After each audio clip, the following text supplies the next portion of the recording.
안녕하세요. 책을 버스킹하는 남자 이창현 작가입니다.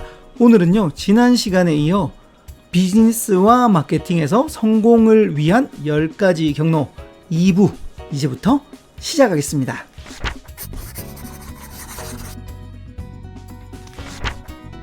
지난 영상에서 이 이야기를 했습니다. 그로스 IQ라는 책을 통해서 성공으로 가기 위한 10가지 경로, 그 중에 3가지를 말씀드렸습니다. 지난 시간 잠깐 복습할게요. 10가지 경로 중 첫 번째는 고객 경험이었습니다. 이 고객 경험은요, 추가 구매와 지지를 부추긴다. 고객에게 진짜 경험을 더 선사하는 겁니다. 두 번째는요, 고객층 침투입니다. 기존의 고객에게 기존 제품 판매량을 늘리는 겁니다. 세 번째는요, 시장 가속화입니다. 새로운 시장, 즉 기존의 제품을 통해서 새로운 시장으로 침투를 하는 것, 이 3가지에 대해서 말씀드렸고요. 오늘은 4번째부터 7번째까지 이야기를 한번 해볼 건데요. 성공을 위한 10가지 경로 중 4번째는 바로 제품 확장입니다. 이 제품 확장은요, 신제품을 기존 시장에 판매하는 겁니다. 신제품을 기존의 시장에 판매하는 겁니다. 즉 제품이 확장되는 거죠. 이 제품 확장은요, 60%의 고객은 새로운 브랜드보다 친숙한 브랜드의 그 제품을 더 선호한다라는 겁니다. 예를 한번 들어볼까요? 예전에 우리 어른들이 저한테 전자제품을 사야 될 계기가 있었어요. 그러면 어른들은 저한테 어떻게 이야기하냐면, 삼성 거 사라. 삼성 거 괜찮다. 그냥 이러면서 삼성 제품을 사라 그래요. 예전에 스마트폰이 처음 나왔을 때 있잖아요.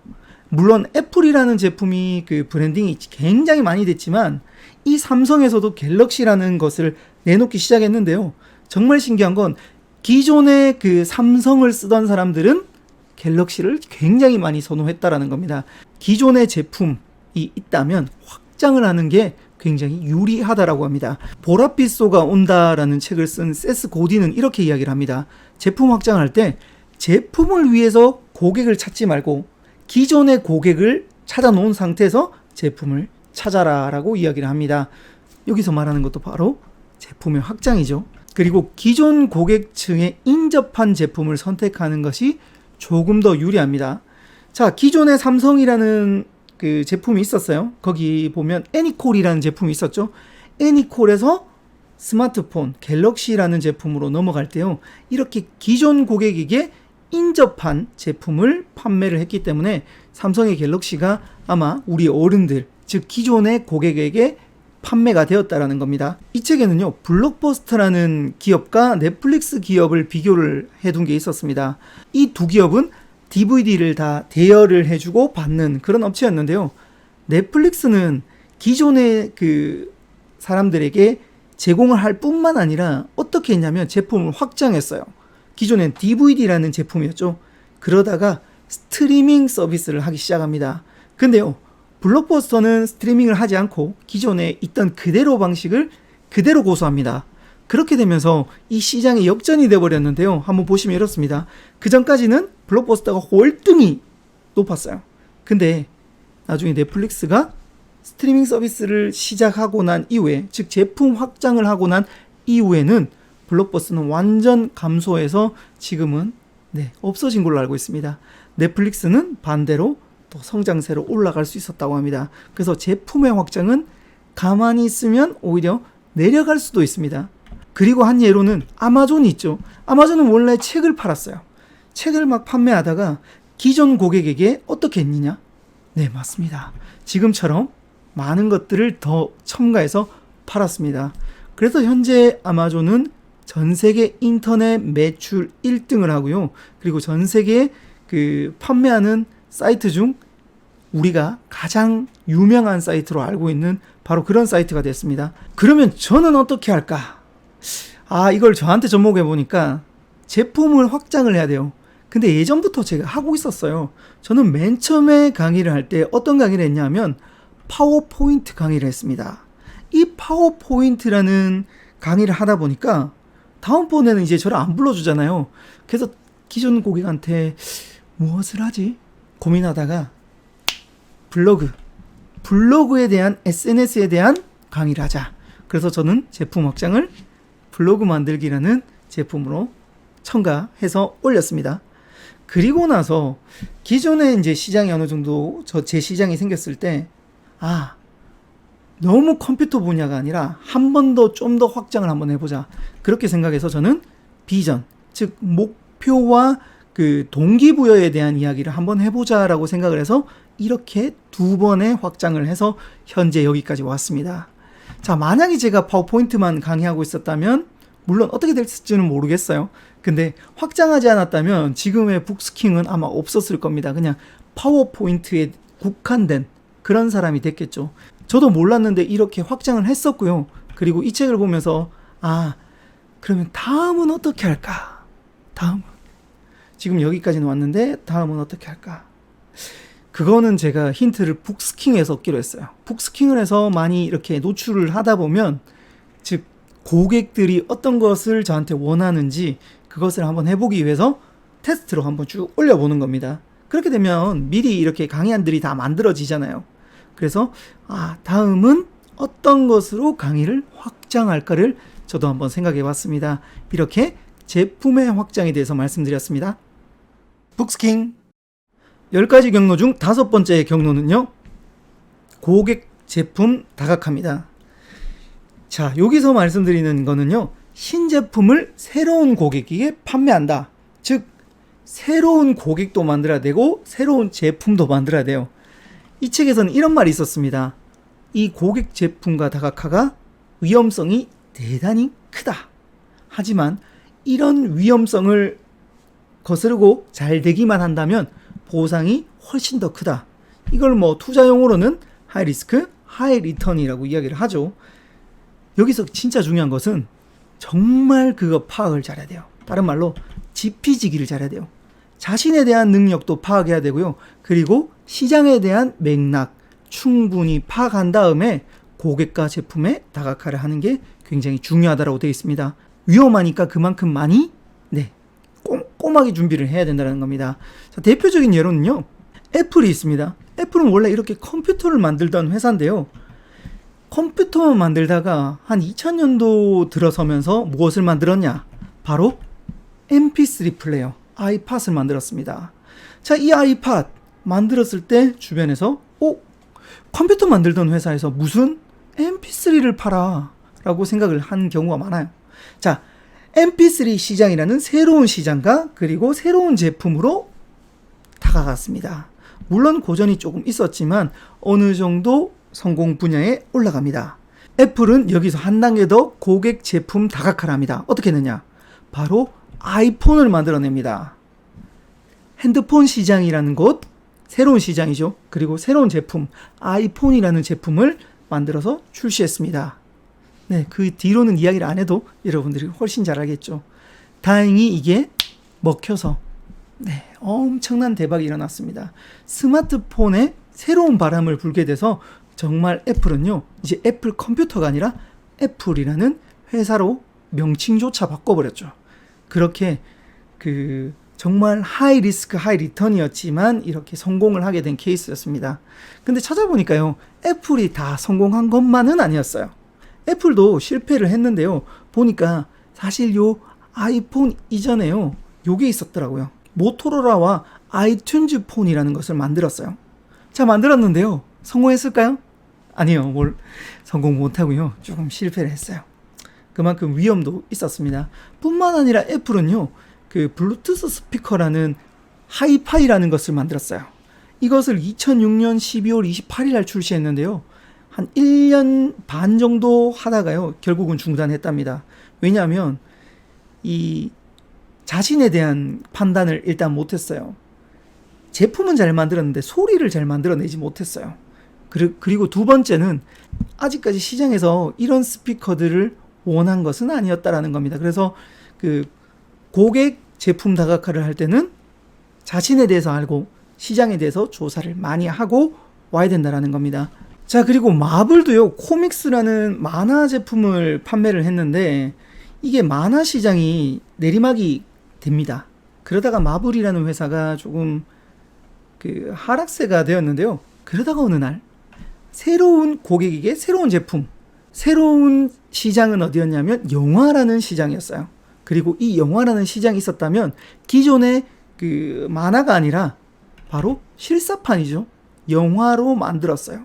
이렇게 돼서 우리가 아는 어벤져스, 그리고 스파이더맨 뭐 등등 이런 것들이 굉장히 많이 생겼죠. 자, 시장을 새롭게 하면서 새로운 제품을 만드는 케이스였습니다. 그리고 디즈니사도 그대로 가만히 있는 게 아니라 시장이 어린이층에 국한되어 있었는데요. 시장을 새로운 시장, 성인 시장을 침투하기 위해서 새로운 제품을 만들었어요. 그게 바로 요즘 흥행했던 알라딘이라는 그 애니메이션을 실질적으로 실사로 만들었죠. 그리고 얼마 전에는 또 그 라이온 킹을 갖다가 또 실사판으로 만들었어요. 여기서는 어린이층도 공략을 했지만 성인층을 공략하는 새로운 고객과 새로운 제품으로 공략을 했다라는 겁니다.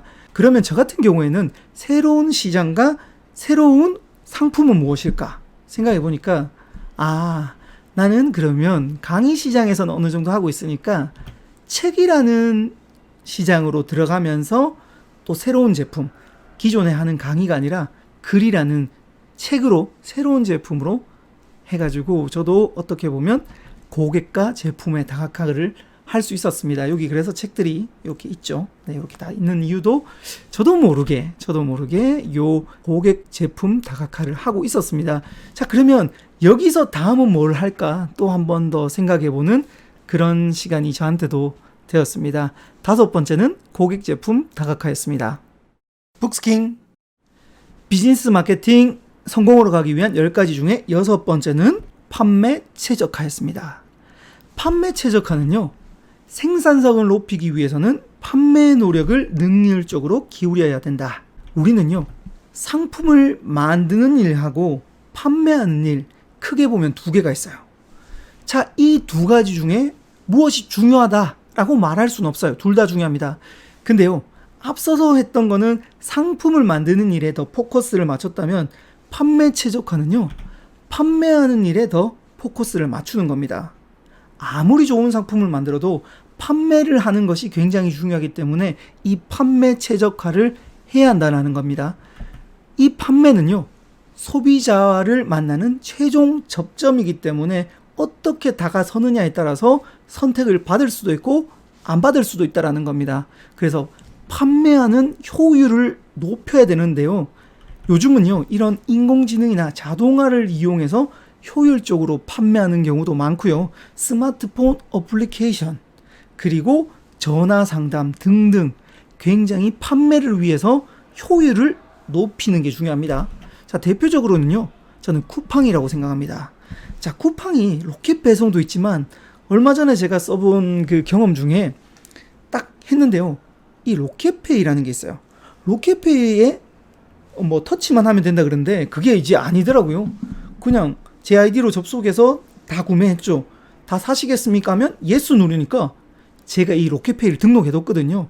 그리고 10만 원을 기존 뭐 충전식 카드처럼 올려놨어요. 거기서 바로 탁 하고 나갑니다.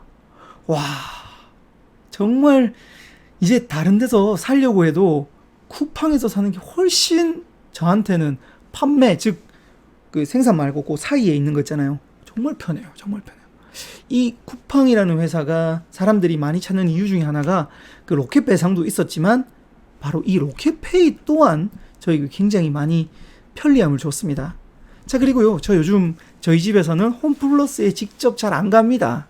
안 가고요, 이 스마트폰 어플로 이렇게 하나씩 다 찍어놔요. 그렇게 찍었다가 3만 원이 넘어가면 그냥 제가 받고 싶은 시간에 딱딱딱딱 찍어 놓으면 저희 집에서 가장 가까운 그 홈플러스에서 다 옵니다. 심지어는 냉동 제품도 이렇게 오더라고요. 와, 야, 제가 이제 다른데 생각하지도 않고 바로 홈플러스에 딱 사는 이유가 바로 이 판매 최적화가 미리 되어 있기 때문에 이렇게 저 같은 고객은 충성 고객이 되어버렸습니다. 그래서 이 판매 효율을 높이는 게 굉장히 중요합니다. 요즘은 이런 판매도요, 그냥 하는 게 아니라 스마트폰을 이용하기도 하고, 그리고 LG는요, 챗봇을 이용해서 이 판매 효율을 월등히 올린다고 합니다. 자, 이제 자동화 시대가 되었어요. 생산과 판매 둘 다 자동화가 되는, 점점 앞으로 이런 시대가 되어 가고 있다라는 거 우리가 빨리 캐치하고, 여러분들 길에 한번 접목해보면 좋을 것 같습니다. 저 같은 경우에도 강의 의뢰를 받잖아요. 그러면 실질적으로 전화 통화를 해서 하는 경우가 굉장히 많은데, 이제부터 저도 챗봇을 공부를 미리 좀 하거나, 아니면 그 요즘 설문 받는 거 있잖아요. 이런 식으로 해서 한번 해보면 어떨까라고 생각을 하면서 저한테도 한번 접목을 해봤습니다. 어떻게 하면 사는 사람들이 훨씬 더 쉽게 접근할 수 있는지 판매 최적화에 대해서 한번 생각해보는 그런 계기가 되었습니다. 북스킹 비즈니스와 마케팅에 성공하기 위한 7번째는요, 바로 고객 이탈 최소화였습니다. 이 고객 이탈 최소화는요, 고객 침투하고 비슷한데 다르더라고요. 자, 고객 침투는 뭐냐면 두 번째 있네요. 여기 고객 침투는 고객에게, 기존 고객에게 더 판매하는 거고요. 여기서 말하는 고객 이탈 최소화는 판매가 목적이 아니라 유지입니다. 유지. 다른 말로 공격이 아니라 수비라고 생각을 해주시면 됩니다. 고객 유지율이 5% 증가하면 기업 수익은 75%까지 증가한답니다. 이제 빠져나가지 못하게 사람들을 계속 자신의 편으로, 자신의 브랜딩을 하는 게 굉장히 중요합니다. 그리고 67%의 사람들은 불쾌한 고객의 경험을 통해서 이탈을 하게 된답니다. 그래서 고객에게 불쾌한 요소를 없애는 거, 그래서 이탈 발생한 원인을 빨리 파악하고 그것을 막는 게 중요합니다. 예를 들어서 그 배에 물이 새잖아요. 그럼 빨리 그 물이 새는 구멍부터 막아야 된다는 거죠. 그게 바로 고객 이탈 최소화라고 생각을 해주시면 됩니다. 고객 이탈 최소화의 예는 또 넷플릭스가 나왔는데요. 이 넷플릭스는 그 기존의 수수료를 받던 것을 없애버리고 어떻게 했냐면 한 달 정액 요금을 받고요. 그 다음에는 수수료를 징수하지 않았답니다. 반대로 블록버스터는 수수료를 계속 받았답니다. 기존의 고객들은 이 수수료 때문에 떠나간다는 것을 알고 넷플릭스는 이 구멍을 막아야 되겠다고 생각하고 정액제로 바꾸면서 사람들한테 수수료를 받지 않았대요. 그렇게 하니까 넷플릭스의 제품들을 사람들이 훨씬 더 많이 정치할 그 금액을 주고 한다라는 겁니다. 그리고 나중에 스트리밍 하면서 사람들이 빠져나가는 거, 그것도 알아냈답니다. 뭐 딴 데 가니까 똑같은 영화 똑같이 하는데 굳이 내가 넷플릭스 볼 거 있어? 딴 거 보지. 근데 그렇게 생각했다가 이 넷플릭스의 오리지널 콘텐츠를 만든 거예요. 그래서 넷플릭스에서는 이것도 주지만 이탈률을 최소화시키기 위해서 또 하나의 방법을 바로 오리지널 콘텐츠를 무료로 그냥 제공하는 겁니다. 이렇게 하다 보니까 넷플릭스라는 곳에서는 기존의 영화와 오리지널을 함께 볼 수 있는 그런 굉장히 그 메리트가 생긴 거죠. 그래서 기존의 고객들은 넷플릭스를 떠나가지 못하고 계속해서 유지한다고 합니다. 뿐만 아니라 예전에 제가 곰플레어를 잠깐 삭제했다가 다시 깔려고 했는데 이런 게 나오더라고요. 곰플레어를 삭제하는 이유는 뭡니까? 자, 이렇게 나오는데 이게 고객 이탈률 최소화를 하는 겁니다. 이렇게 곰플레어는 고객 이탈되는 원인을 설문조사를 통해서 미리 캐치를 합니다. 그리고 캐치를 한 다음에 이렇게 하니까 고객이 떠나가네. 그럼 앞으로 이런 것도 업데이트를 해야 되겠다. 그런 식으로 하나 봅니다. 그래서 고객 이탈이 될 때는 고객한테 묻는 것, 즉 이런 시스템을 만들어 두는 것도 꽤 좋습니다. 자, 그래서 요즘에 리콜이라는 게 있죠. 어떤 제품이 문제가 생기면 그 회사에서 전량 리콜을 합니다. 이렇게 리콜을 해가지고 이것을 다시 새 제품이나 완전 바꿔주는 거예요. 정말 중요합니다. 그래야 다음에 고객이 이 기업이나 이 사람한테 사면 다음부터는 이건 다 책임져 주는구나. 그래서 고객 이탈률이 떨어집니다. 이건 굉장히 중요한데 본인이 잘못한 건 기업이 잘못했을 때는 빨리 그것을 캐치해서 고객 이탈률을 줄여야 하는 게 엄청나게 중요하다는 겁니다. 그래서 저도 어떻게 접목할까 생각해봤는데 저는 기존에 고객이 있잖아요. 근데 저를 연락 안 주시고 다른 강사님을 찾아주시는 분들도 많을 겁니다. 물론 한번 들었으니까요. 자, 그러면 그분들한테 제가 어떻게 하느냐, 바로 고객 이탈을 최소화시키기 위해서 문자를 보내는 겁니다. 저 이런 아직까지 이렇게 하고 있고 인사차 이렇게 쭉 하는 겁니다. 안부차. 그리고 요즘 이런 콘텐츠도 만들었어요 하고 뭐 보낸다거나 영상을 보내면 괜찮겠죠. 그래서 안부 문자를 보내는 거, 아니면 제가 책이 나왔을 때 보내는 거, 이런 식으로 고객 이탈 최소화를 한번 저도 접목을 한번 해봤습니다. 7번째는요, 고객 이탈 최소화였습니다. 북스킹. 오늘은 비즈니스 마케팅 10가지 중에 4번째, 5번째, 6번째, 7번째 이 4가지를 알아봤는데요. 간단하게 정리하겠습니다. 4번째는 제품의 확장이었습니다. 기존 시장에 새로운 제품을 판다. 5번째는 새로운 시장에 새로운 제품을 파는 고객 제품 다각화였습니다. 6번째는 판매 최적입니다. 생산도 중요하지만 이 판매를 어떻게 할 거냐에 대한 최적화를 시키면 굉장히 유리합니다. 7번째는요. 고객들이 있었다면 이 기존의 고객을 계속해서 떠나가지 못하게 막아내는, 즉 물이 새면 그 물을 막는 그런 것을 고객 이탈 최소화였습니다. 지금까지 그로스 IQ를 북스킹 해봤습니다. 비즈니스와 마케팅에서 성공하는 10가지 중에 7가지를 알아봤습니다. 계속해서 다음 영상에서는 나머지 3개도 알아보도록 하겠습니다.